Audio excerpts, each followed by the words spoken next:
Welcome back to my channel, guys, in the Safe Zone. If you are new here, welcome to In the Safe Zone. Today, I will be referencing verywellmind.com as I most often do.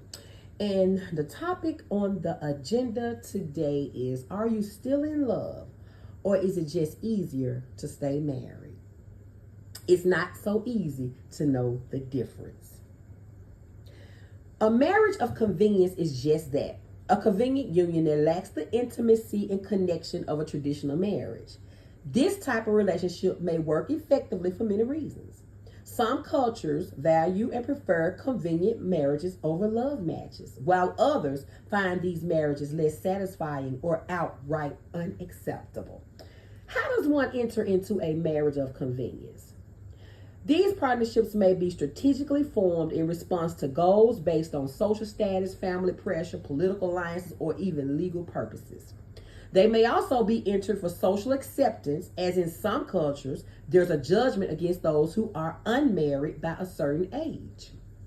It is also possible for a romantic marriage to transition into one of convenience if you have fallen out of love. In these cases, you and your significant other stay together because it is easier than separating. Whatever the reason, the motivation isn't rooted in romantic love or emotional intimacy. If you're wondering whether your marriage is one of convenience or one of love and intimacy, this will help you recognize the signs. Along the way, we will share expert advice on how to cope with relationship changes and determine if you should stay or go. Signs you're in a marriage of convenience. No relationship stays the same. It's normal for connections to ebb and flow. You may have a passionate love that fades out to comfort and security, or a steady and reliable connection that gains passion over time. Either of these relationships can work as long as both partners are satisfied. However, if you find yourself increasingly unhappy and discontent with these new changes, it may be a sign to reassess the relationship. I've heard from clients so many times that there is real pressure to stay in a marriage of convenience. There can be an internal pressure to make one's life harder or disrupt something that is working, even if it's not fully satisfying. If you are unable to break out of the conditioning of societal expectations, you may deprioritize your own happiness and stay in a relationship that you are not meant for. And don't nobody want to do that. When you're in love for authentic reasons, you'll want to share your life with your partner because they make you feel good. They make your life better. If you would end the relationship if all external pressures were removed, it's a strong sign that you're in a marriage of convenience. Naturally, you and your partner share life activities and responsibilities, but when it comes down to it, do you know and explore each other's values, your preferences, and your dreams? If conversations are limited to matters like work, household maintenance, or practical topics without any reflection or emotional connection, that may be a sign the relationship is lacking emotional intimacy. You don't have to do all the same things together, but there should be a desire to hang out because you enjoy each other's company and feel emotionally seen. If you're bonding primarily through obligation, responsibility, and the logistics of managing a full life of the point where you're barely connecting, it could signal challenges affecting the relationship's depth. Spending quality time together or having similar hobbies build connections in your relationships. If you're not spending enjoyable time together, the odds are you're not maintaining a strong bond. Remember, no relationship stays the same, and sometimes you and your partner are in a dry spot and are busy with life obligations. In these type of situations, it's important to be intentional and make the effort to carve out time for connection if this is a shared relationship value.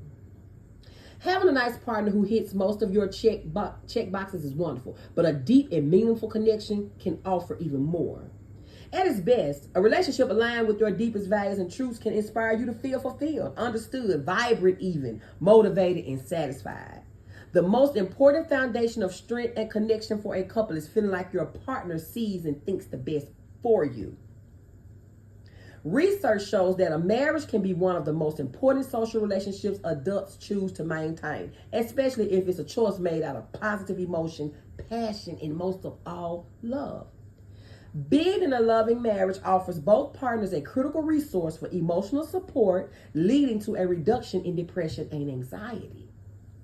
When you aren't in a satisfying relationship, the opposite takes place. You need more emotional support or intimacy that your partner is not providing, which can hurt the relationship. Additional studies indicate that when a marriage becomes a source of stress, it not only fails to enhance your emotional well-being, but also contributes to functional impairment and depressive symptoms. Relationships change over time. We all know that. That's a given. And while your partner might have been perfect during a specific phase in your life, you may discover that your relationship doesn't quite fit that anymore. For example, you may have married your high school sweetheart, right? And instead of growing together, y'all grew apart. One of you stays the same while the partner changes to a point where the relationship no longer works. Growth is important in a relationship because it deepens the bond between both members. Part of growth is the hope that the relationship strengthens because of it, although it does break sometimes. That said, relationship don't work well if everything stay the same. If don't nothing change, that's not, you want things to change over time. But ideally, your relationship is adaptable enough to flow with the inevitable changes of life. Most humans like familiarity and predictability. Even if it's what's predictable and familiar is crappy or painful, at least we know what to expect and how to deal with it. If you fear challenging your relationship with a conversation, a big truth, or a new situation, it is recommended to reflect.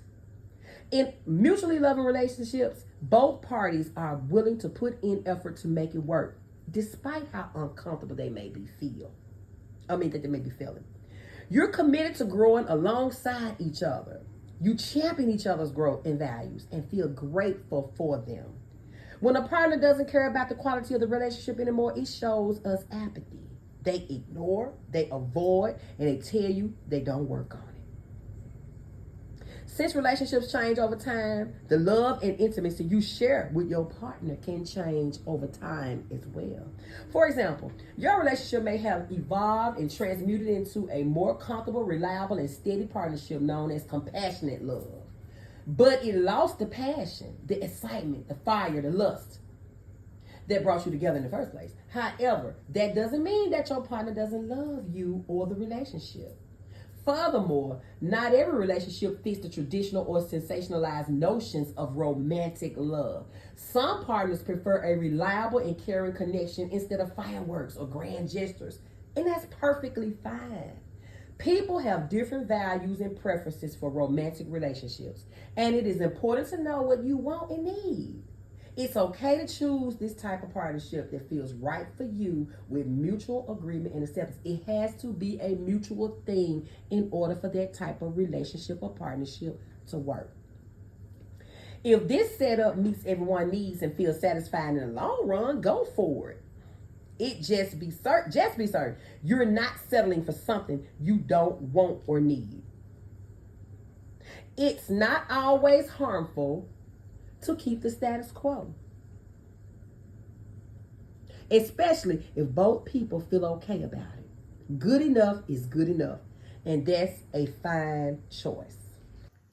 Coping with changes to your relationship. Growth is important in a relationship because it deepens the bond between both members.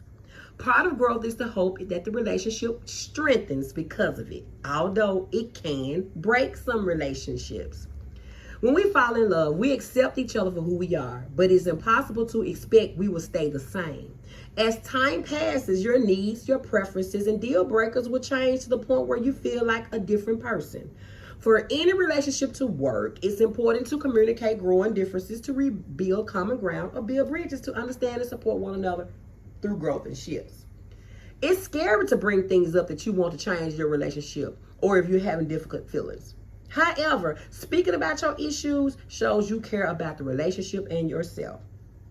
It is recommended that you share your feelings and worries out loud. You can even tell your partner you're scared about the conversation. Being vulnerable and open about your emotions is never a bad thing. Just remember to use I statements and keep the conversation on your feelings instead of listing what's wrong with the other person. To improve communication and a connection, a relationship check-in can be a constructive space to assess the health of the relationship. This also helps you see if your marriage of convenience can grow and then transform into a marriage that works for you. Here's how you can set up your next talk. Set an intention. You can't solve the state of your relationship in one conversation. For each check-in, structure out what you hope to address. Maybe one week you want to build a better connection and show your appreciation. And the next you want to bring up an offhand comment that made you hurt or feel bad. Everything is fair game in small steps. Agree to guidelines. If you want to put everything on the table and say your honest thoughts out loud, you have to feel safe. You can't feel punished, judged, minimized, or dismissed. This looks like establishing ground rules on what it means to actively listen, validate, ask open-ended questions, and show what it means to hear the other person's perspective, no matter how hard it feels in the moment. No distractions. Put away electronics and distractions and find a quiet location indoors or somewhere in nature for you all to talk. It's vital to put in the effort to show you're both giving undivided attention. In this day of age of social media and technology, the communication has gone out the door. Consistency. Check-ins work best when it's used as a long-term tool. Plus, it shows you both have integrity and faith in the relationship. Set aside an hour each month or once a week if you're going through an ongoing issue. Lastly, aftercare. Instead of rushing off to take care of the kids or going off to see your friends, create a buffer where you can mutually unwind together. This could look like journaling, cuddling, and talking, or just connecting over a meal at your favorite restaurant together. This helps deepen your closeness and allows for integration and more reflection to be shared when you're feeling relaxed and connected. If you've tried talking to your partner about your relationship and there's no progress towards a resolution or compromise on critical issues, it may be just time to end things. If you're not finding a change in a time when you need it or your partner is unwilling to make things work, then you must do something different to find the change you are seeking. It is not uncommon for people in a relationship to feel differently. One person may want to move on and the other one doesn't. You can't control the other person's experience of the relationship. You hold your truth and keep your boundaries. Communicate clearly with compassion and respect their feelings and position without changing yours. Sometimes we convince ourselves that these relationships are worth the compromises they take. However, over time, we see that we're unable to truly overlook any glaring deficits in our relationships. Ending a relationship, especially a long-term one, is tough, y'all. But with the right support, you'll process lessons learned, persevere, heal, and eventually bounce back. It is recommended that you share your feelings with your friends and family, particularly those who you have had long-lasting relationships with. Their unique experiences will help you properly grieve the relationship and eventually find some closure. Hold on to hope that you will get through it, that you'll grow, learn your strengths, know yourself better and what you want in relationships, and that you are creating a space for a new relationship to emerge eventually. Keep in mind, the person we marry is one of the most important decisions we can ever make. Once you've made the commitment, everything changes. From where you live, what community you have, the work you do, how you spend your money, the values you share with your loved ones, and the progress you make in your lifetime. Just remember to think carefully about your partner and the relationship you want. Make your decision count. Thank you for tuning in today on my video. Hit the thumbs up on the video and share the video if you will. If you are not subscribed to In the Safe Zone, please take the time to check me out and hit that sub button if you feel the need to do so. Thank you for tuning in, and as always, until the next video.